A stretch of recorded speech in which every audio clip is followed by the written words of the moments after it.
जय माता दी दोस्तों, जय श्री हरि। स्वागत है आपका हमारे YouTube चैनल अभव्या वर्ल्ड में। दोस्तों, भाद्रपद माह के शुक्ल पक्ष की एकादशी तिथि को परिवर्तनी एकादशी का व्रत रखा जाता है।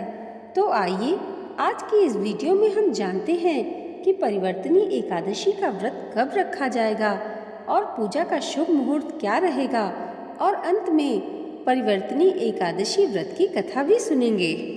लेकिन दोस्तों, वीडियो शुरू करने से पहले आप सबसे रिक्वेस्ट है कि प्लीज़ वीडियो को पूरा देखिएगा, और वीडियो अगर अच्छी लगे तो इसे एक प्यारा सा लाइक करना मत भूलिएगा। दोस्तों, भाद्रपद माह के शुक्ल पक्ष की एकादशी तिथि को परिवर्तनी एकादशी का व्रत रखा जाता है। एकादशी का व्रत भगवान विष्णु को समर्पित है। इस दिन श्री हरि की पूजा करने से विष्णु जी की विशेष कृपा प्राप्त होती है।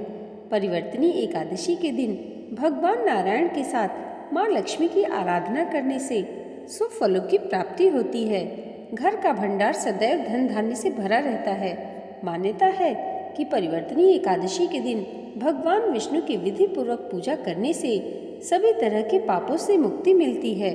तो आइए जानते हैं परिवर्तनी एकादशी 2024 व्रत की तिथि और शुभ मुहूर्त। हिंदू पंचांग के अनुसार भाद्रपद माह के शुक्ल पक्ष की एकादशी तिथि का आरंभ 13 सितंबर को रात 10:30 से होगा। भाद्रपद माह के शुक्ल पक्ष की एकादशी तिथि का समापन 14 सितंबर को रात 8:41 को होगा। तो ऐसे में उदया तिथि को ध्यान में रखते हुए परिवर्तनी एकादशी का व्रत 14 सितंबर को रखा जाएगा। दोस्तों, पूजा के शुभ मुहूर्त के बाद आइए जान लेते हैं परिवर्तनी एकादशी व्रत के पारण का मुहूर्त। एकादशी व्रत का पारण अगले दिन सूर्योदय के बाद किया जाता है। एकादशी व्रत का पारण द्वादशी तिथि समाप्त होने से पहले करना बहुत जरूरी होता है। कहते हैं कि द्वादशी तिथि के अंदर एकादशी का पारण न करना पाप के समान माना जाता है। परिवर्तनी एकादशी व्रत का पारण 15 सितंबर को किया जाएगा। पारण का मुहूर्त सुबह 6:06 से लेकर सुबह 8:34 तक रहेगा। इसी दौरान एकादशी का व्रत खोलना चाहिए। दोस्तों, पूजा के शुभ मुहूर्त और पारण का समय जानने के बाद आइए भगवान श्री हरि का ध्यान करते हुए सुनते हैं परिवर्तनी एकादशी व्रत की कथा। पौराणिक कथाओं के अनुसार एक बार युधिष्ठिर ने भाद्रपद माह के शुक्ल पक्ष की एकादशी का नाम, देवता और पूजा विधि के बारे में पूछा। तब कृष्ण जी ने युधिष्ठिर को एक कथा सुनाई जिसे ब्रह्मा जी ने महात्मा नारद को कहा था। नारद ने ब्रह्मा जी से पूछा, विष्णु जी की आराधना के लिए मैं आपसे जानना चाहता हूँ कि भाद्रपद माह के शुक्ल पक्ष की एकादशी कौन सी होती है। तब ब्रह्मा जी ने कहा, आपने मुझसे उत्तम प्रश्न किया है। भाद्रपद माह के शुक्ल पक्ष की एकादशी को पद्मा या परिवर्तनी के नाम से जाना जाता है। उस दिन भगवान ऋषिकेश की पूजा की जाती है। सूर्यवंश में मांधाता नामक एक चक्रवर्ती सत्य प्रतिज्ञ और प्रतापी राजर्षि हुए। उनके राज्य में अकाल नहीं पड़ता था, प्रजा को मानसिक चिंताएं नहीं सताती थी और व्याधियों का प्रकोप भी नहीं होता था। उनकी प्रजा निर्भय और आर्थिक रूप से धन समृद्ध थी। महाराज के कोष में केवल ईमानदारी से अर्जित धन का ही संग्रह था।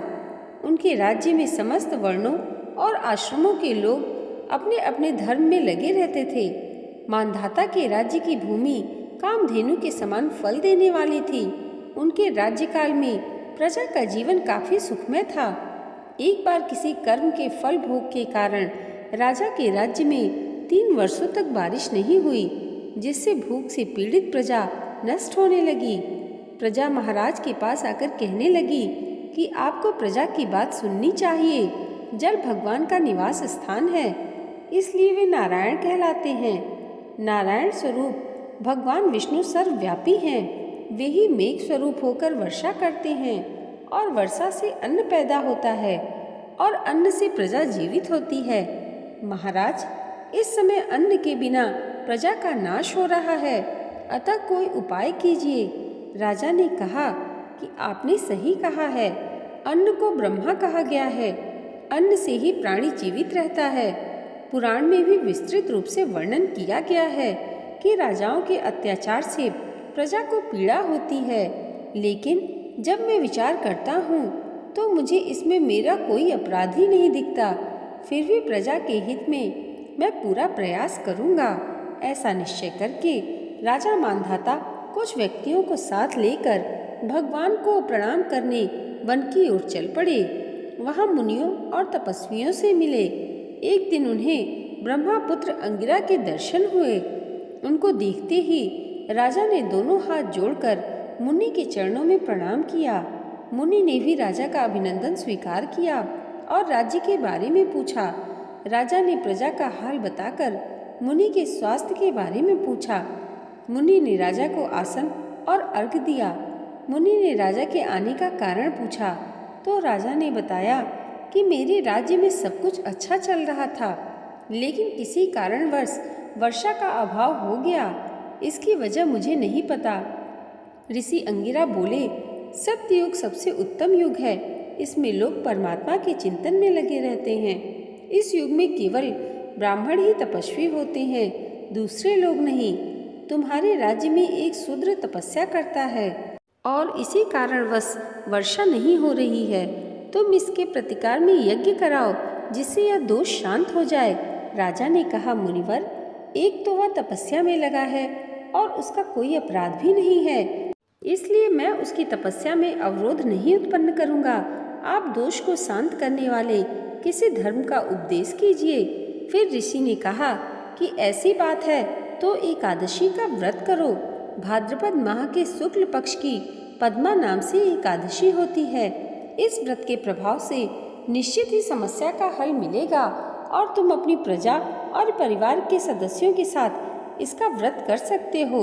ऋषि का ये वचन सुनकर राजा वापस घर लौट आए और चारों वर्णों की प्रजा के साथ मिलकर भादो माह के शुक्ल पक्ष की पद्मा एकादशी का व्रत रखा। इस व्रत से राज्य में बारिश होने लगी और हरी भरी खेती से पृथ्वी सुशोभित होने लगी।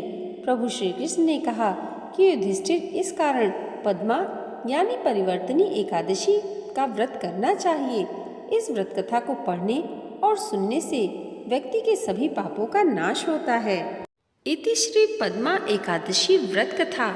दोस्तों, व्रत कथा के बाद आइए जानते हैं पद्मा या परिवर्तनी एकादशी व्रत का महत्व। दोस्तों, परिवर्तनी एकादशी को पद्मा और जलझूलनी एकादशी के नाम से भी जाना जाता है। धार्मिक मान्यताओं के अनुसार भाद्रपद के शुक्ल पक्ष की एकादशी को भगवान विष्णु करवट लेते हैं, इसलिए इसे परिवर्तनी एकादशी कहा जाता है।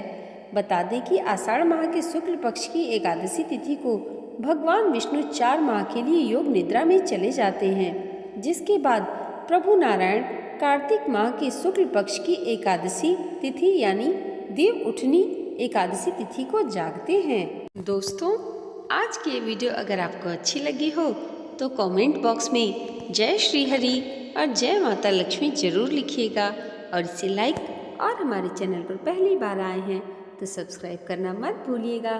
भगवान श्री हरि और माता लक्ष्मी की कृपा आप सबके जीवन पर सदैव ऐसे ही बनी रहे, इसी मंगल कामना के साथ मिलते हैं अगली वीडियो में। तब तक के लिए जय माता दी, जय श्री हरि।